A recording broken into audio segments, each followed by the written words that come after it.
Assalamualaikum warahmatullahi wabarakatuh. Perkenalkan, nama saya Putri Nur Fadilah Indiarko dari kelas 10 MIPA 2 nomor absen 27. Di sini saya akan menjelaskan mengenai Kerajaan Majapahit. Setelah Kerajaan Singasari jatuh, berdirilah Kerajaan Majapahit yang berpusat di Jawa Timur. Kerajaan ini berdiri sekitar abad ke-14 sampai dengan 15. Sebenarnya, pendirian kerajaan ini sudah direncanakan oleh Kertajasa Jayawardana atau biasa dikenal dengan sebutan Raden Wijaya. Raden Wijaya memiliki tugas untuk melanjutkan kemegahan kerajaan Singasari yang sebelumnya sudah hampir runtuh. Akhirnya, dengan bantuan Arya Wiraraja, seorang penguasa Madura, ia pun membuka wilayah di mana wilayah itu sudah disebutkan pada kitab Pararaton dengan sebutan hutannya orang Trik. Desa itu diberi nama Majapahit. Majapahit itu berasal dari nama buah, yaitu buah maja, dan rasanya yang pahit. Sebelum membahas lebih jauh, apakah teman-teman sudah mengetahui mengapa Raden Wijaya dan Arya Wiraraja melakukan itu semua? Jawabannya adalah karena Raden Wijaya bersama dengan Arya Wiraraja itu ingin mengalahkan Jayakatwang. Siapa Jayakatwang? Jayakatwang adalah raja dari kerajaan Kediri yang sebelumnya menghancurkan kerajaan Singasari. Dan karena serangan ini dilakukan secara mendadak, Jayakatwang pun tidak dapat membendung pasukan gabungan dan pada akhirnya Jayakatwang pun mampu dikalahkan. Setelah semua permasalahan selesai dan Jayakatwang pun dapat dikalahkan, selanjutnya kita akan membahas mengenai kehidupan politik pada masa kerajaan Majapahit. Yang pertama itu ada Raden Wijaya. Raden Wijaya itu memerintah pada tahun 1293 sampai dengan tahun 1309. Ketika ia menjadi Raja Majapahit, ia diberi gelar Kertajasa Jayawardana dan pada masa pemerintahannya rakyatnya pun hidup tentram, aman, dan damai. Dan untuk memperkuat kekuasaannya, ia menikahi 4 putri kerajaan Kertanegara. Hal ini dimaksudkan supaya tidak terjadi perebutan kekuasaan antar keluarga Kertanegara. Selanjutnya, pada tahun 1309 sampai dengan 1328, Kerajaan Majapahit pun dipimpin oleh Sri Jayanegara yang merupakan putra dari Raden Wijaya.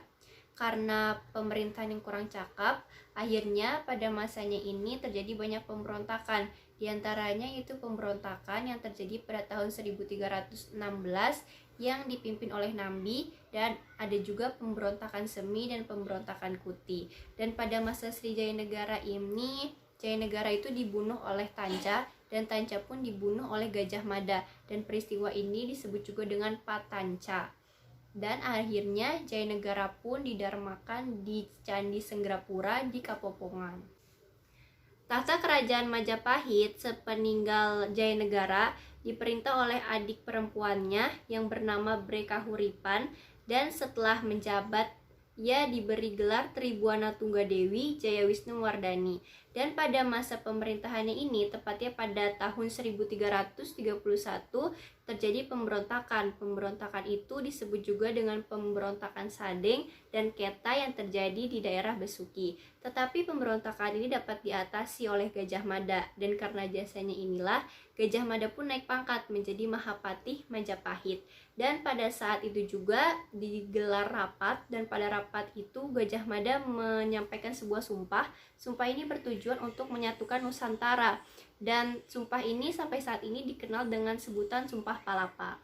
Selanjutnya, Kerajaan Majapahit dipimpin oleh Hayam Wuruk, yang setelah menjadi raja, ia mendapatkan gelar Sri Rajasa Negara. Dan pada masa pemerintahannya ini, ia didampingi oleh Gajah Mada. Dan pada masa pemerintahannya ini juga, Majapahit itu berada pada puncak kejayaannya, dan Sumpah Palapa yang sudah dibuat oleh Gajah Mada sebelumnya benar-benar terwujud.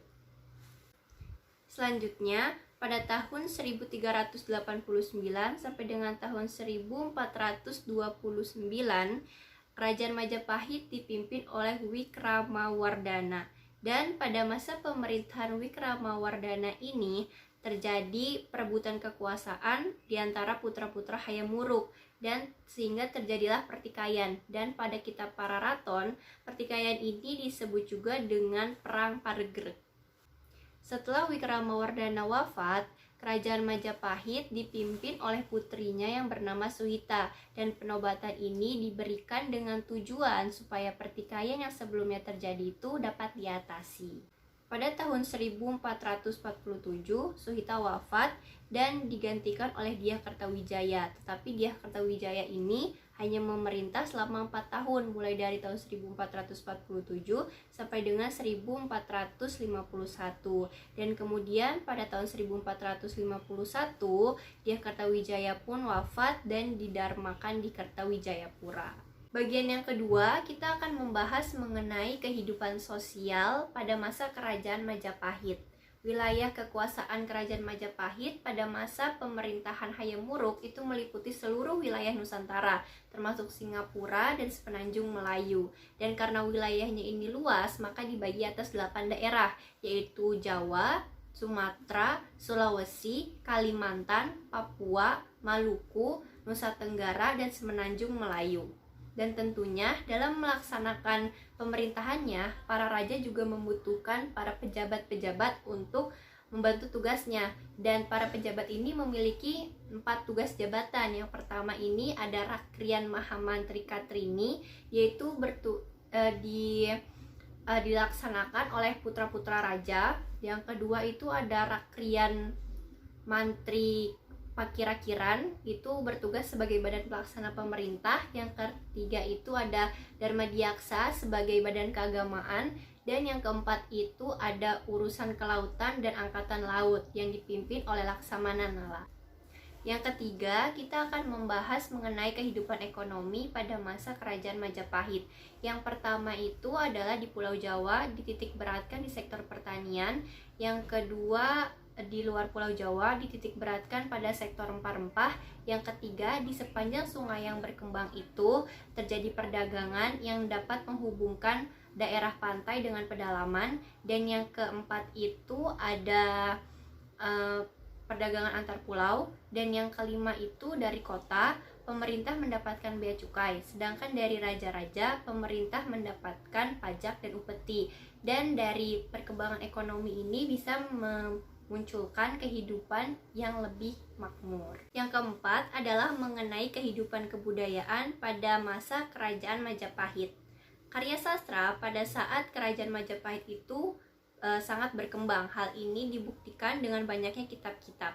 Yang pertama itu ada kitab Sutasoma karangan Putan Tular. Yang kedua ada kitab Arjuna Wijaya karangan Putan Tular. Yang ketiga ada kitab Negara Kertagama karangan Puprapanca. Dan yang keempat ada kitab Kunjarakama dan Partayojna yang hingga saat ini belum diketahui siapa pengarangnya.